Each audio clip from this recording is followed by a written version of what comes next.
Bonjour, je viens vous présenter mon nouveau projet. Donc en fait, il s'agit d'un album afin de ranger mes brads, donc comme c'est indiqué dessus. Donc il s'agit en fait des attaches parisiennes, parce que c'est vrai que jusqu'à maintenant tout était dans plein de petites boîtes, plein de petits compartiments, des petites bouteilles, tout était mélangé, donc c'était difficile de s'y retrouver. Donc j'ai enfin pris le temps de ranger tout ça. Voilà, alors je vous présente ce projet. Voilà, donc en fait j'ai utilisé, vous allez voir, des feuilles 30 par 30, donc j'ai essayé d'optimiser au maximum ces feuilles. Donc l'album se présente ainsi, donc avec une grosse tranche. Donc j'en ai profité pour mettre des brades justement à l'intérieur de mes roues du temps, hein, c'est un papier Stamperia. Ici j'ai rajouté un petit masking tape pour les reliures, puis pour donner un petit côté brillant. Ici, une petite déco toute simple. Et donc, je vais vous présenter l'intérieur de cet album.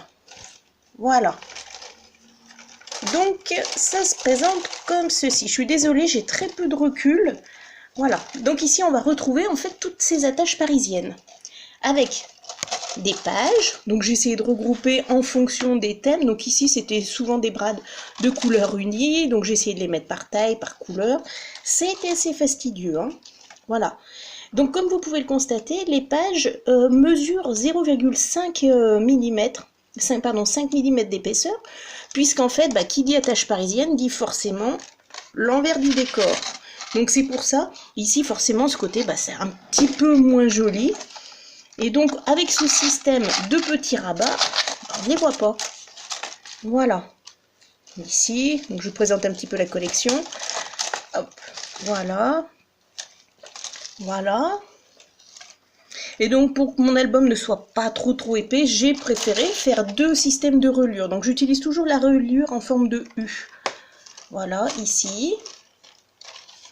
Ici. Donc toujours avec le même système, hein. Hop. Voilà, avec le dos, hein, de ces attaches parisiennes. Voilà. Voilà. Je suis désolée, on ne voit pas tout à fait le haut. Et donc une fois refermé, ça donne un petit peu ce système-là. Et ça permet de ranger peut-être pas loin de 500-600 petites attaches parisiennes, hein. Voilà, donc je vous enlève cet album et je vais vous expliquer rapidement comment j'ai fait ça. Alors, j'ai utilisé, alors moi j'ai du liège, c'est une petite plaque de liège qui me va très bien. J'ai utilisé donc cet outil-là, je suis désolée, il est un petit peu tordu, on voit qu'il a déjà vécu. Mais bon, je pense qu'une pointe de compas suffira largement. Et donc ensuite, donc mes feuilles, je les ai collées sur des relures, hein, en U, comme je vous expliquais tout à l'heure. Donc ici, c'est une demi-feuille 30 par 30. Toujours un petit souci d'économie. Donc, j'ai coupé cette page en deux. Ici, je vais venir plier à 15,5. Voilà. Ensuite, je vais replier 0,5 mm plus loin, donc à 16 cm. Et donc la fin de la feuille va se retrouver ici. Et j'aurai plus qu'à plier. Voilà, d'accord, on retrouve la tranche de l'album. Donc ici, j'ai 1 cm d'écart parce qu'au départ, je pensais relier tout ça avec des anneaux, avec la banditool. Et puis au final, cette partie-là, je l'ai collée sur ma reliure en U. Donc j'ai fait une vidéo pour expliquer cette reliure en U. Ensuite, donc vous voyez qu'ici j'ai déjà quelques petits trous. Ce que j'ai fait, donc j'ai posé ça sur ma plaque en liège et j'ai pris un petit papier millimétré. Voilà, que j'ai posé sur cette page. Voilà. Et puis après, je me suis amusée, autant vous dire que ça c'est un petit peu long, un petit peu fastidieux, à percer mes petits trous. Voilà. Alors, en fonction de la taille de mes brades, soit j'ai fait tous les centimètres, soit après on peut faire tous les 2 cm. Mais surtout, l'avantage du papier, si vous voulez, c'est que c'est à peu près régulier. Parce que franchement, c'est un petit peu long quand on a pas mal d'attaches parisiennes à faire. Mais du coup, c'est pas mal. Alors, sur les dernières pages, j'ai même tout perforé et j'ai laissé les trous apparents. Après, c'est comme vous le sentez. Donc, on le fait de ce côté, on le fait de ce côté-là. Voilà. Et puis après, comme je dis, il n'y a plus qu'à les installer. Ça, c'est pas compliqué, mais c'est un petit peu long. Mais au final, je suis bien contente du résultat, puisque je les ai toutes sous la main. Elles sont beaucoup plus visibles.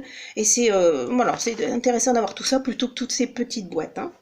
Alors, les attaches parisiennes, vous allez me dire, mais qu'est-ce qu'on peut en faire? Alors, je vous ai donné quelques exemples que moi j'utilise.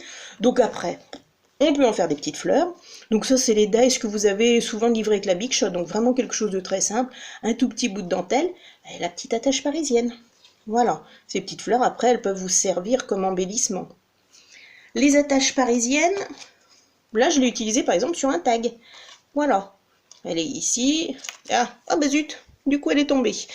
C'était une petite récup. Elle était abîmée, celle-ci. Enfin, je sais pas, moi, je les ai achetées dans une boutique pas très chère, et celle-ci n'avait qu'un seul petit morceau, donc c'est pour ça que je l'avais utilisée pour la vidéo. Voilà, c'est réparé, mais bon, voilà, ça vous montre un petit peu ce qu'on peut en faire, hein. Donc très simple, un petit bout de dentelle, un petit message, un petit... voilà. Ensuite, l'attache parisienne, ben, je m'en sers aussi pour attacher, pour fermer des albums, donc simplement une ficelle, et puis on entoure autour de l'attache parisienne. Voilà, ça peut être une autre possibilité pour fermer un album, hein, d'accord? Donc juste un retour. Et voilà, on passe la ficelle, c'est très simple. Autre possibilité, ça je l'ai fait sur un album, donc là il faut bien mesurer. Cette attache parisienne, on va l'utiliser par exemple ici sur une sorte de velours. Alors dessous, je vous cache pas que j'ai mis du filtre pour les... pour la cuisine, pardon, pour la haute de la cuisine, pour donner un petit peu de volume, vous voyez le petit côté coussin, et donc après en perçant régulièrement, ça donne un petit peu cet effet canapé. Là c'était pour faire un album dans le style baroque. Donc ça c'est une autre utilisation de l'attache parisienne. Voilà. Je vous remonte rapidement l'album. Voilà, donc le voici. Voilà, donc sur une page comme ça, je sais que j'ai fait 13 trous, donc vous comptez, 1, 2, 3, 4, 5, il y a pratiquement 80 attaches parisiennes. Sur des pages comme ça, celle du haut, là par exemple, j'ai percé à 3 cm d'écart, donc j'en ai beaucoup moins. Mais au moins, voilà, elles sont regroupées soit par thème, soit par couleur, soit par forme. Au pire, j'ai fait un rangement, par exemple comme ici, où j'ai mis tout le chablis. Voilà, donc là, j'ai mes 2 pages qui suivent. Les mauves qui vont être tout à la suite, les verts tout à la suite. Après, voilà, c'est selon votre goût. J'espère que cette vidéo vous aura plu, pardon. Et je vous dis à bientôt.